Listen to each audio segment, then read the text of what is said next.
Hi everyone, welcome to another episode of Myelin Talks. Today we will talk about Star Trek's Mr. Spock, and my guest today is Marc Seven. But first a note of the host of this podcast.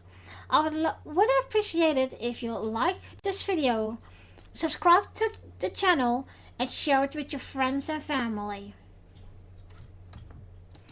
Spock is a fictional character in the Star Trek media franchise. He first appeared in the original Star Trek series, serving aboard the starship USS Enterprise as science officer and first officer and Kirk's second in command, and later as commanding officer of the vessel. Spock's mixed human-Vulcan heritage served as an important plot element in many of the characters' appearances. Along with Captain James T. Kirk and Dr. Leonard Bones McCoy, he is one of the three central characters in the original Star Trek series and its films. After retiring from active duty in Starfleet, Spock served as a Federation ambassador and later became involved in the ill-fated attempt to save Romulus from a supernova, leading him to live out the rest of his life in a parallel universe. Spock was played by Leonard Nimoy in the original Star Trek series, Star Trek the Animated Series, and 8 of Star Trek Futures films, and a 2-part episode of Star Trek The Next Generation. Multiple actors have played the character since Nimoy within Star Trek main continuity. The most recent portrayal is Ethan Peck, who played Spock as a recurring character in the second season of Star Trek Discovery and in Star Trek Short Treks, and as a main character in Star Trek Strange New World, both a spin-off of and a prequel to the Star Trek original series. Additionally, Zachary Quinto played an alternative reality version of Spock in the future films Star Trek in 2009, Star Trek Into Darkness 2013, and Star Trek Beyond 2016. All the 3 films are from J.J. Abrams, and it's set in the aforementioned parallel timeline. Nimoy appears in the first 2 as the original timeline Spock. Aside of the series and films in the Star Trek franchise, Spock has also appeared in numerous novels, comics, and video games. Nimoy's portrayal of Spock made a significant cultural impact and earned him 3 Emmy Award nominations. His public profile as Spock was so strong that both his autobiographies, I Am Not Spock in 1975 and I'm Spock in 1995, were written from the viewpoint of coexistence with the character. Born to the Vulcan Sarek and the human Amanda Grayson, Spock's background story has been addressed during several episodes of Star Trek the Original Series, the 2009 film Star Trek, and the Star Trek the Animated Series episodes Yesteryears. His mixed heritage led to a troubled childhood. Full-blooded Vulcan children repeatedly bullied him on their homeworld to incite the emotions of his human nature. For a time, he grew up alongside his other half-brother Cyborg, until the other older brother was cast out for rejecting logic. In Star Trek Discovery, it is revealed that Spock has a human adopted sister, Michael Burnham. According to the episode Amok Time, Spock was betrothed to T'Pring during his childhood. Sarek supported Spock's scientific learning and application to the Vulcan Star Trek Science Academy, and mentioned in Journey to Babel. In the 2009 Star Trek, Spock rejected his acceptance into the Vulcan Science Academy on the basis that they would never fully accept someone who was only half Vulcan. Although this film set the Kelvin timeline seen in this and later films, writer Roberto Orci stated that he felt that the actions were unaffected by the changes in this timeline, and so would have occurred in the same manner prior to the original series. Because Spock did not enter the Vulcan Science Academy and sought to join Starfleet instead, he did not speak to his father for the following 18 years. Well, everyone, let's welcome Marc. Marc is a regular guest of mine. Hi, Marc. Hello, good to see you again. Yeah, it's been a while. How are you doing? Yep, I'm fine, thank you. Best I can be for now. Good. So, today's subject is Mr. Spock. And Okay. so we have three Mr. Spock. Of course, from the TOS, Leonard Mhm. Nimoy. We have from the Yeah. J.J. Abrams movie. hmm And we have, of course, Ethan Peck in Discovery and Strange New World. Yes. Um, if you look at them, all three of them, and you can't really compare them to each other because they act in three different times in Spock's life. Yes. But do you still have a favorite? Well, no one can superate Leonard Nimoy. He's the original. He's the one who molded the character and make it a obligatory leisure for the other who came after him. And not only Ethan Peck and the other one from Zachary Quinton. Zachary Quinto. I'm sorry. Uh, there were two others in the series Star Trek New Voyages. It was fan made, and that another one that also worked well in Star Trek Continues.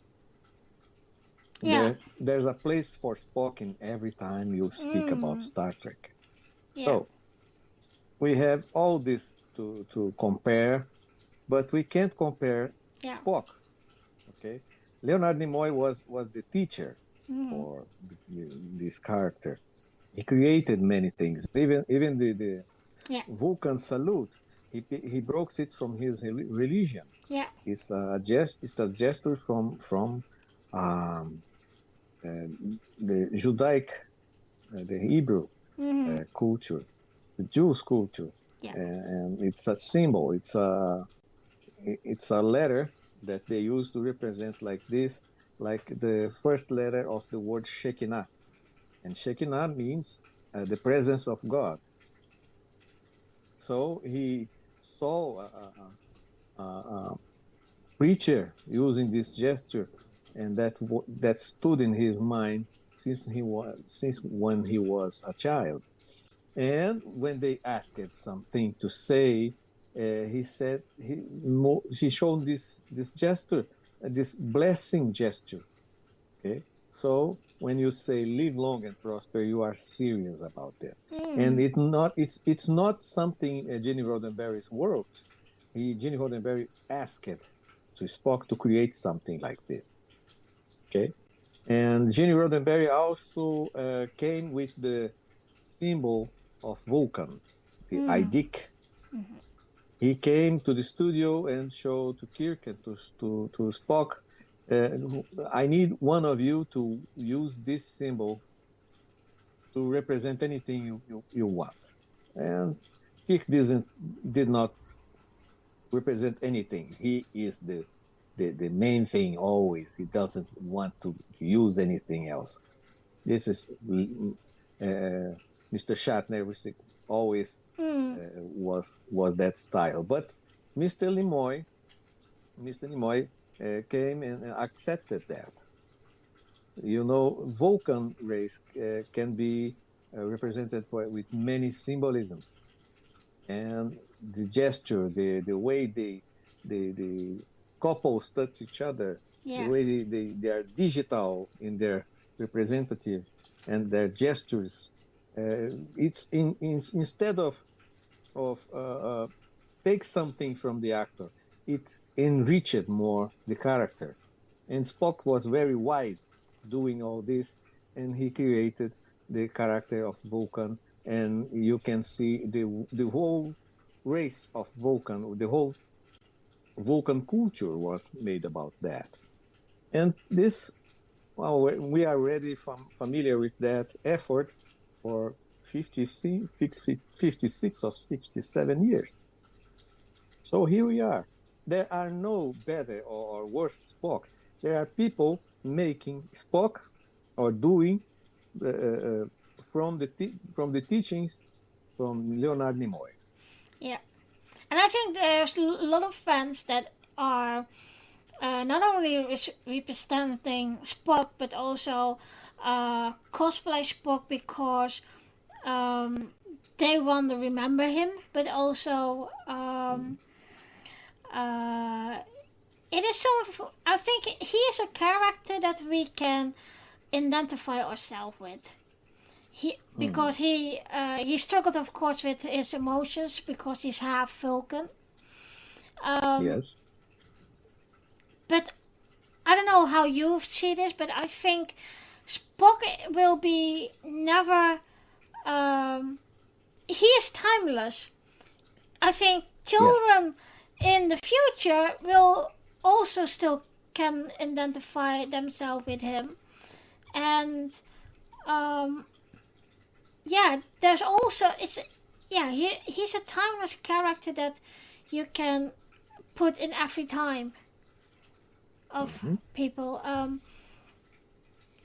What do you think of? I think we Trekkies know that Spock was always more popular than Yes. Kirk. And Yes. I know for a fact, and that was in one of the interviews with those two, with Leonard Nimoy and William Shatner, that it was not stressful, but they butt at each other with, okay, who is more popular than him or I think I can explain that. William Shatner suffered all his life for of inferiority complex. Okay? He was all the time afraid someone get better than him. Okay? And in his studio, he noted that Spock received much more letters than him. Okay? Much more letters. And instead to make something wise about that, he asked it to Gene Roddenberry to wrote less lines to Spock than for him, so he can be brighter in each episode. And what did he receive it about that? Gene Roddenberry told him, well, if you are afraid that someone shine more than you stay close to him so you can shine even more. Okay, so that was some wise man teaching a man that was suffering about his own complexes. Yeah. I know we all have our complexes. We all have our problems when we are to step in big steps and doing big things like Mr. Shatter was doing. But it teaches us who are the greatest, who are the wisest, and who are simply original in what he is doing. Mr. Nimoy did his best. He understood how professoral that character can be, and cut off all the emotions was a plan not for him, not for Spock, but for number one. The first episode with Pike always told why I am working with a woman in the bridge. Why? I can't understand that. And he also all the time told her, "Oh yes, you are thinking like a computer. How can you be like that?" So those are characteristics that after that McCoy called Spock as a computer. Okay, there must be someone that was completely out of emotions, and that was at the time how you could accept a woman working among men, because she is not emotional. She can be worked with. Okay, in that was the problem.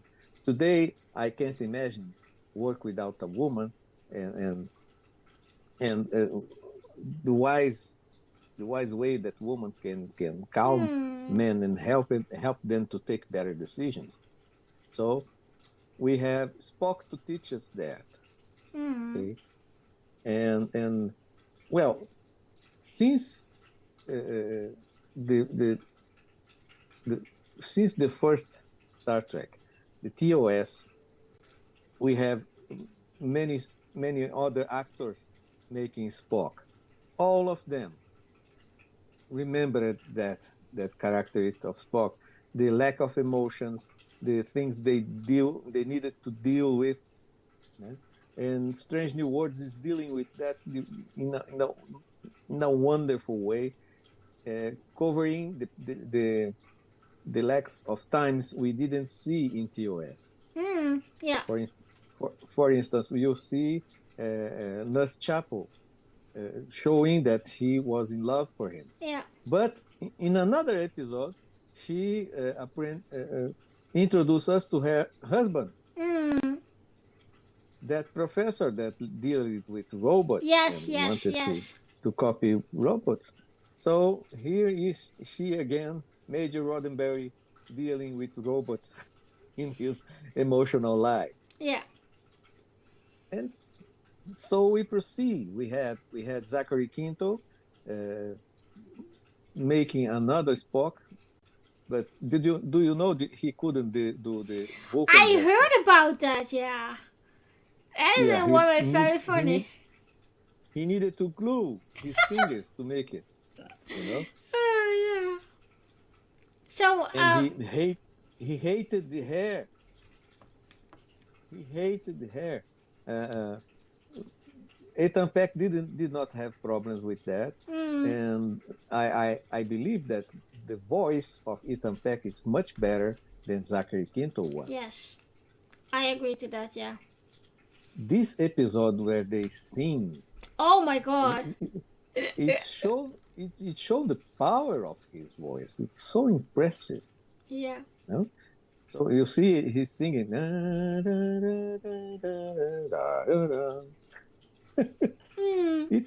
It's a voice range very important for someone who is singing. I was admired with that. Ethan Peck knows how to sing. It's fantastic. Yeah, but I think that's also in Spock. I think that's also in his family line, because his grandfather is the great Groggy Pack. And they all have done that on stage, etc. And we know that of Ethan Peck, of course, also. Fascinating. He's quite complete for the job.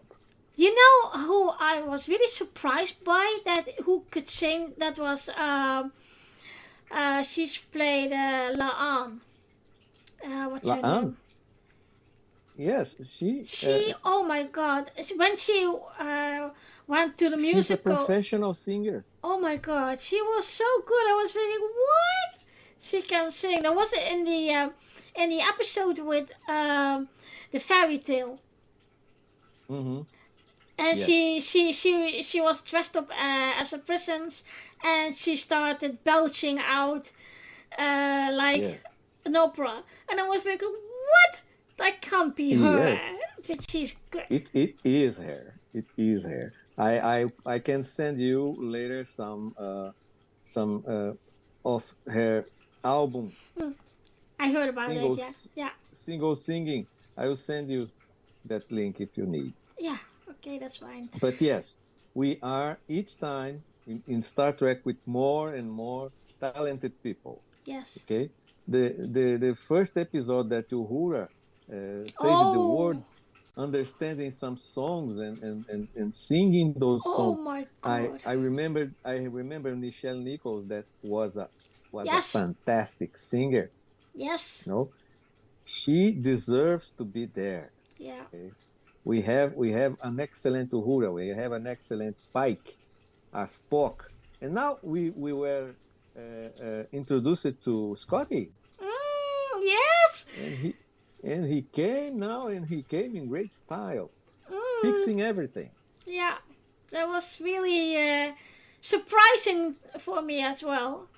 Yes, But yes, if we come back to Spock, um, I think Ethan Peck does a very good job in acting of that Spock still struggle with his feelings and emotions. And yes, there was this episode when he became more human than Vulcan. yes, And his yes, mom came back and then she taught him things, etc. And I was thinking, to be honest, when they introduced him as Spock, I was very skeptical because I was also thinking, you can't replace Leonard Nimoy. You can't. yes. But when we saw Ethan Peck as Spock in the second season of Discovery, his first appearance in the series was with his voice in a recording, and that was impressive, like Spock Yes. itself. Yes. Okay, so it took my attention. So my expectations about Spock was much more easier when I heard that voice. Yeah. Well, I must. And then he came with shave, etc., etc. And it was wonderful to see the last episode of the second season Oh when yeah. he end the episode shaved and in uniform, Yes. and a real and complete Spock to be with. Yeah. I must confess, I didn't know Ethan Peck's work, but Netflix streamed one of his Christmas movie, and also in that movie you hear first his voice and then you see him. So I heard his voice and I said, wow, is that the new Spock? So I went on IMDb and just Googled it if it was him, and yes, it was him. I said, okay, and then I saw him and I was like, okay. I was less skeptical. I was okay, this can be work. And then the stupid waiting game began because Yes. I think it was the 6th episode of Discovery and season 2 that he actually came into Spock, and I was totally sold. And I met him. Yes. I met Ethan Peck, by the Yes. way. So My feelings exactly. yeah. Today he only don't have the exactly hair now, especially in that episode where he was transformed in human. Yeah. The hair was completely messy, but I hope they fix this for now, because we need our Spock as it should be. Yes. Okay. And did you know it was very hard to keep the character Spock in the air?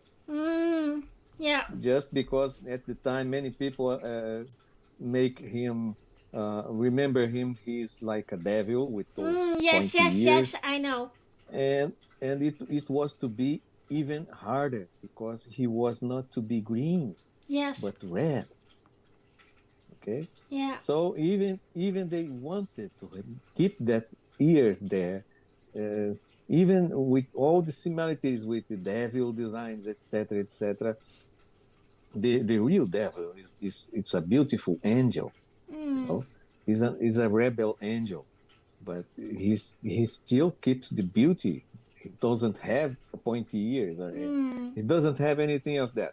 but the popular beliefs in that time associated him with the devil. Yeah. Okay, so we don't have that anymore because our appearance devil becomes our hero, the one who brings order to all the missing thoughts we have. Okay, it became some character we can trust, Yeah. like Kirk trust his life to him and vice versa. So Star Trek can teach us the diversity and acceptance from each other, no matter the difference we have. So there is something the religion tries to teach us, but it fails terribly because some fanatics think if you are from other religion, you are dangerous to me. Yes. It's exactly the contrary Star Trek tries to teach. You know? So here we are, living and learning with Mr. Spock. Do you remember that? Well, if we are looking at the J.J. Abrams movies, there was a moment that we met young Spock and old Spock. What was your reaction when you saw Leonard Nimoy back in his old character? It was fascinating. He appeared first time when he saved Kirk, and Kirk was in a very bad situation. The same Spock banned him from the ship, and he, in an accidental, made only by the writers, young Kirk met old Spock, and that old Spock was really the link from the story we know to the future story, and we of course were very sad when Leonard Nimoy passed away in 2015, and even today we are remembering him. And yes, now we have deepfake effect video. You can change your face. I already saw someone changing Ethan Peck face to Leonard Nimoy face, implanting it in the Star Trek Strange New World scene. Okay. It was at least curious, but nice to see. Yeah. Well, it doesn't. Go ahead. It doesn't give us any hope for that to become permanent, but I prefer to proceed following Ethan Peck's work. Yeah. He's doing nice. Yeah, absolutely. If I'm correct, we also have a Spock in Star Trek Prodigy. Star Trek Prodigy. He happened to appear there like a hologram. It was a very fast scene. Yeah. But it was the old Spock selling his old logic and his way to be, and we have a crew of kids. Yes. Knowing about him and understanding him, and he also gave some nice advices before the end of the episode. It was very nice to have him there. Yeah. Although I miss Prodigy. Yeah, me too. It's so good that they made that for the kids. I was really when I saw that. Yeah, it's totally different Star Trek, but yeah, I think it's very important to get the kids involved in this way. Yes. Especially like. And they made a very nice show with kids that are really getting in the first contact with a so rich culture that Star Trek is. And no one better to teach this to them than Janeway herself. Yeah. They have Janeway to do that. Yeah. And they have the nice chance to have Spock with them for a brief time. So I was very surprised that Kate Mulgrew would do this. And that Janeway was this big part of it. I really, Yes. it's like, it reminded me what she did for Seven. When Hmm. Seven came for the first time on Voyager, she mentoring her as well, and she did that with the Prodigy kids as well.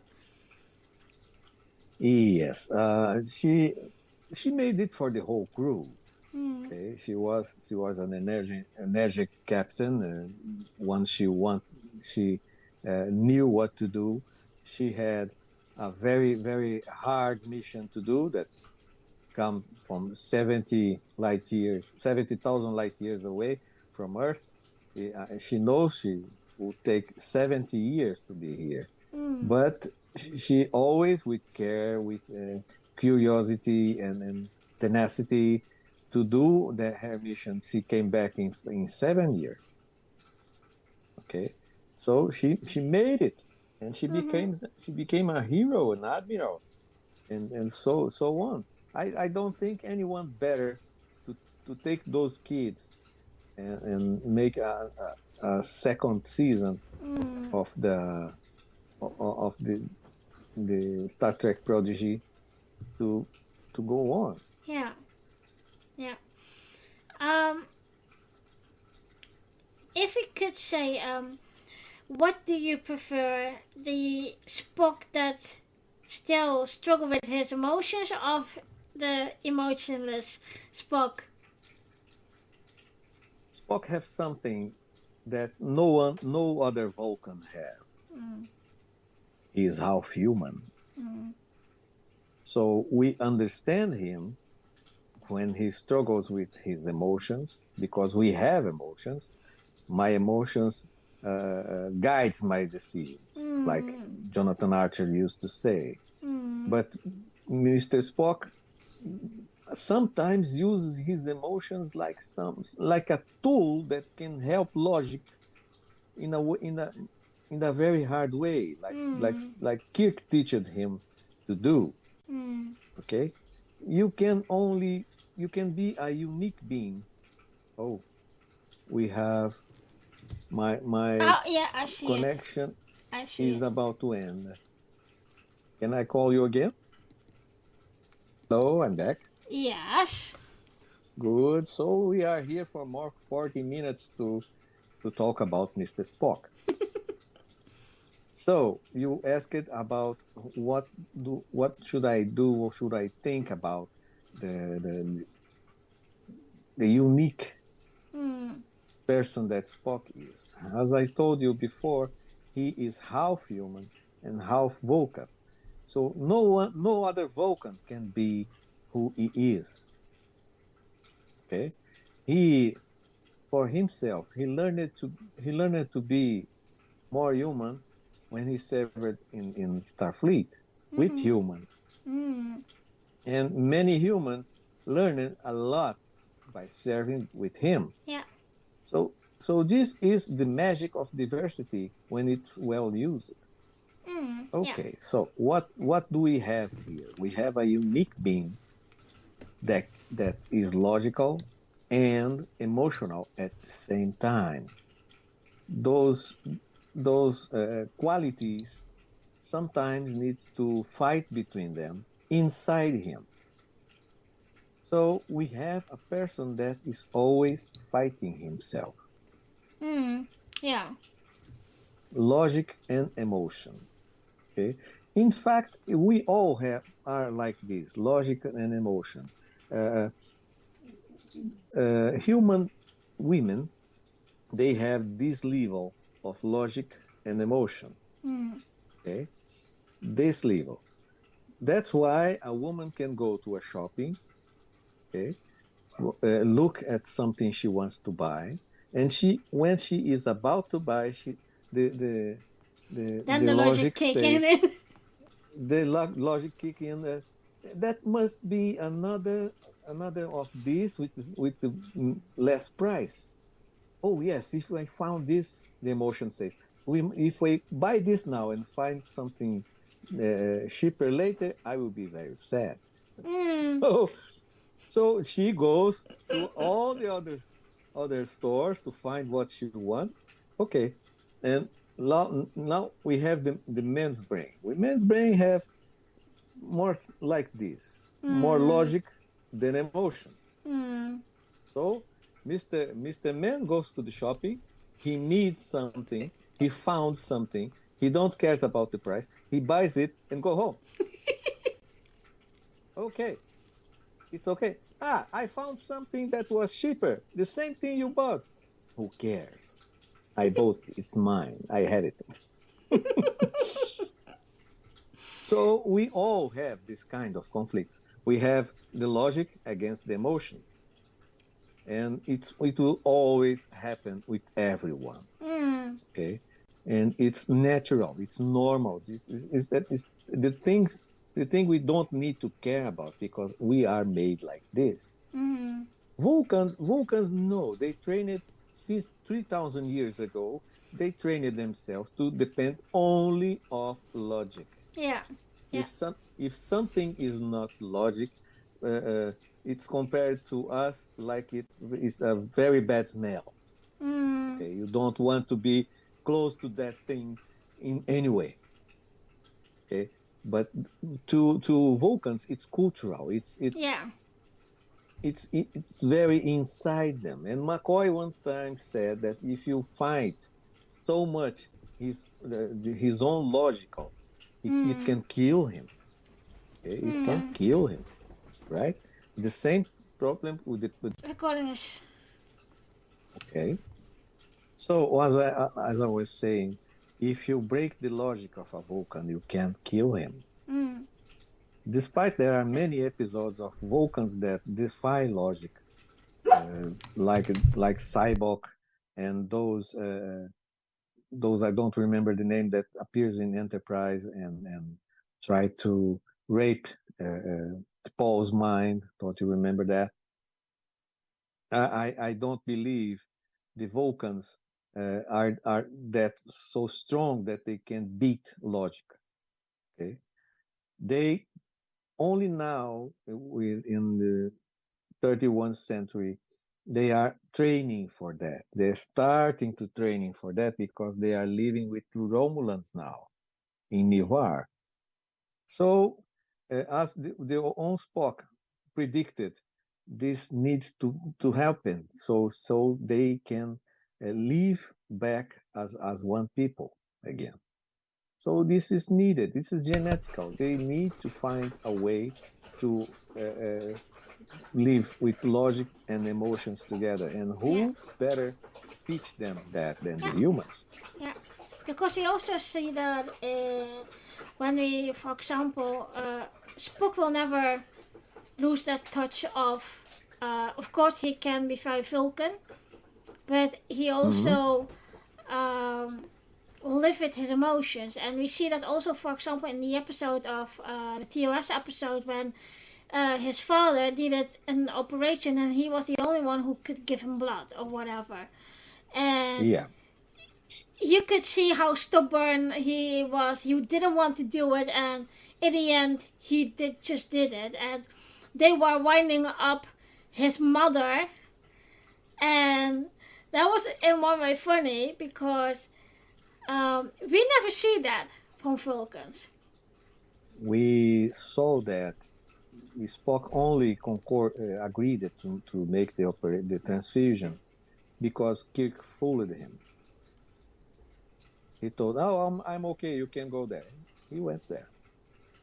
But if you remember his relation with his father, the whole thing of being in Starfleet and not being in the Vulcan scientist, Vulcan Academy, if yeah. he did that without Kirk fool him, his father will say, "See, you are illogical.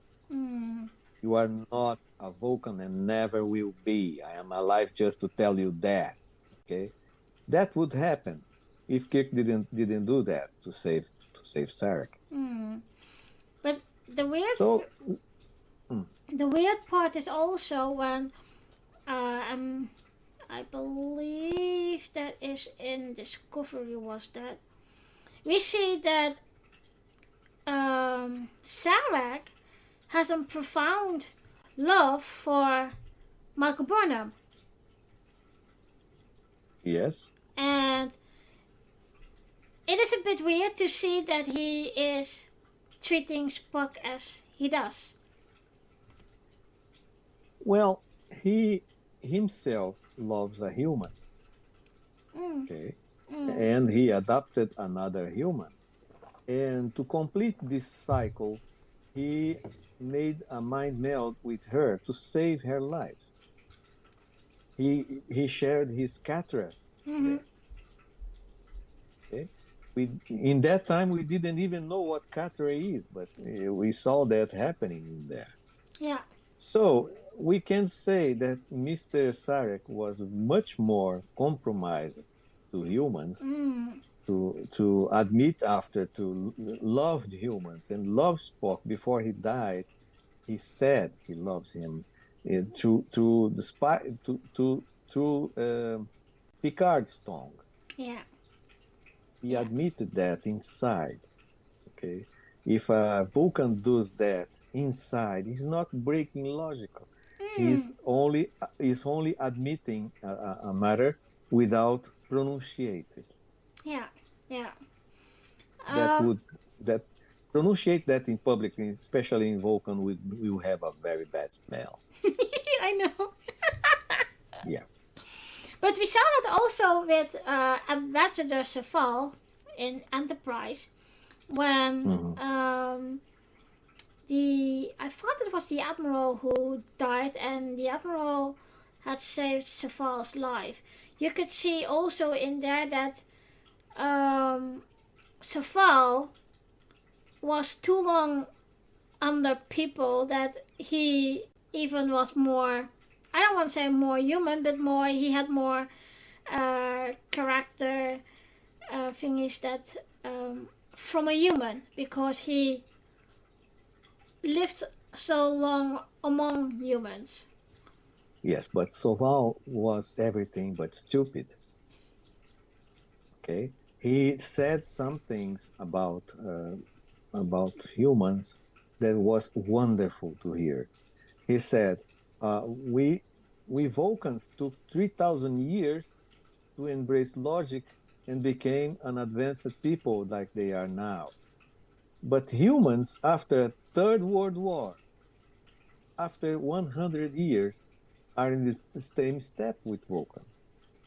You know, even with no logical, even with our emotions, we were able to evolve mentally very fast if we had the correct inputs, if we met Vulcans and met that kind of technology to transform energy in matter and vice versa, we could eliminate all the prices of everything, and that would create another step for mankind to evolve mentally, and like society, like people.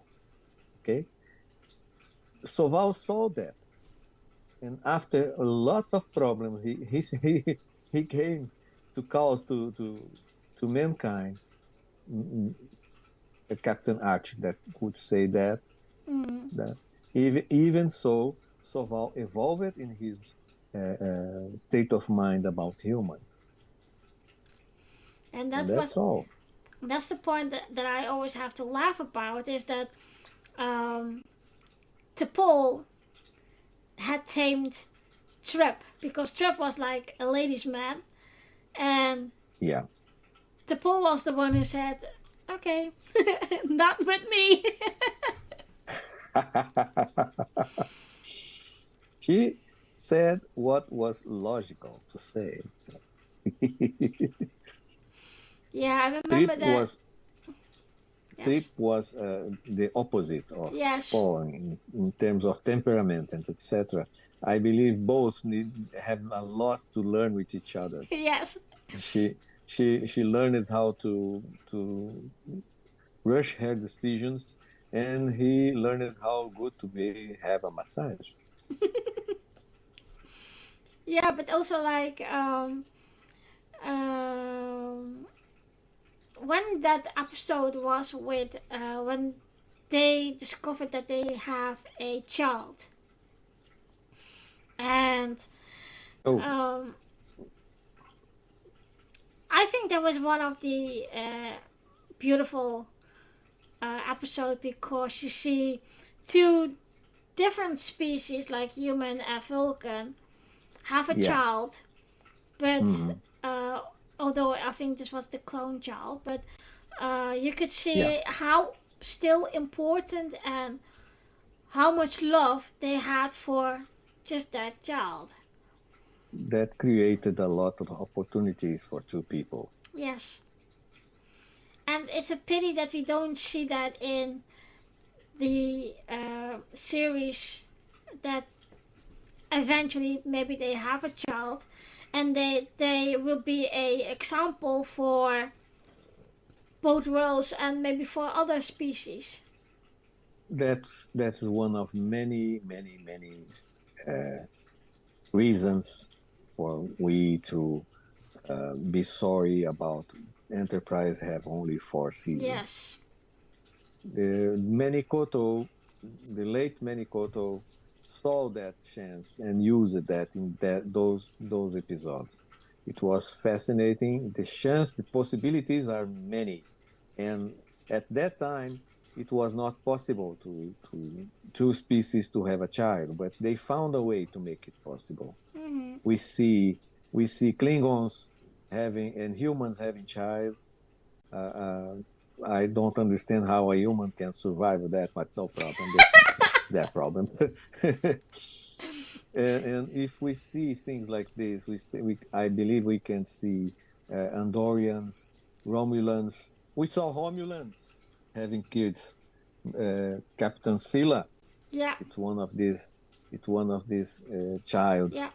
So everything like starts with Mr. Spock, and Yes. proceeded with T'Pol bringing, like as a female, bringing the other side of the coin in the presence of a Vulcan in our society. And all we can do now is to be very grateful to Mr. Spock to be how he is, Yes. how he was. We still have been Spock without any Leonard Nimoy. We can have Spock. We can have all what happened to him still being happening now. We will have another season of Strange New Worlds, and I can't wait to see that. Yeah, me too. So let's end with a quote of Spock, and you can choose a quote. I love the way the one joke Spock did in the animated series. He said there were he said 2 Spocks here. This ship will be crazy. We start to be very crazy. And Mr. Spock answered, I understand you have this opinion, Dr. McCoy, but I believe that 2, Dr. McCoy, would elevate the medical level of this ship to acceptable levels. Yeah, I remember that. Yeah, I love Vulcan humor. Yes. And Spock learned to do that. Yeah, and I think that Spock will always be one of the popular characters from Star Trek, and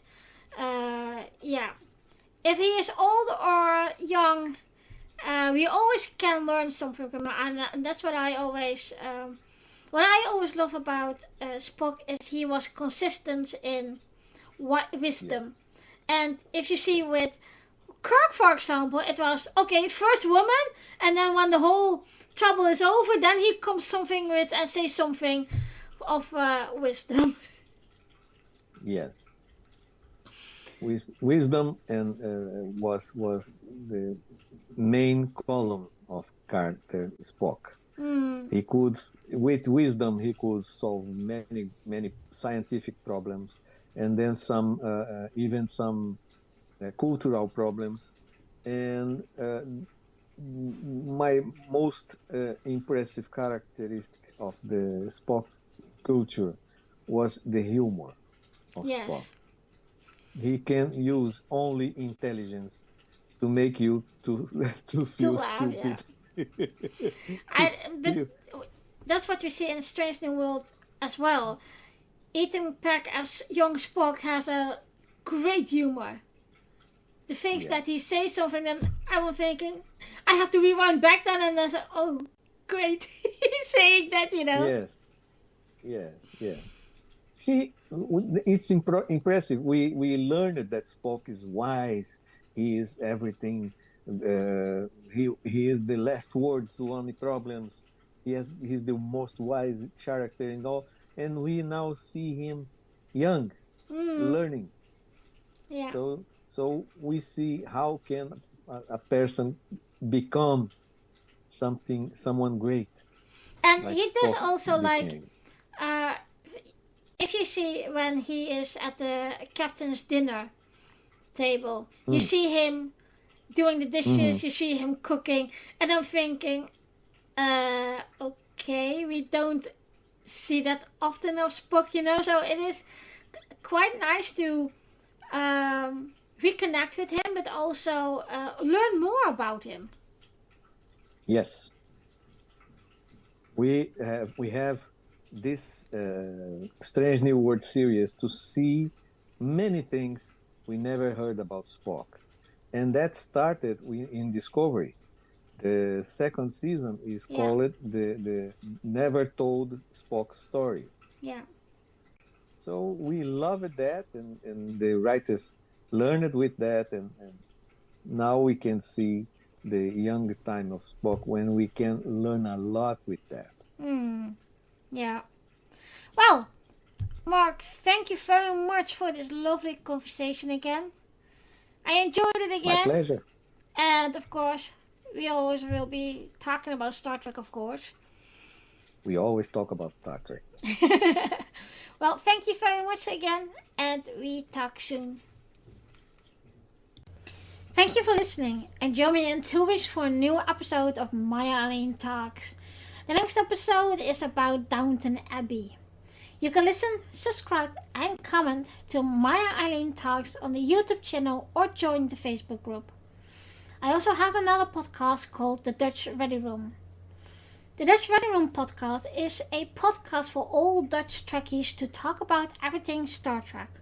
Of course, this will be spoken in my native language, Dutch, and is a whole video podcast.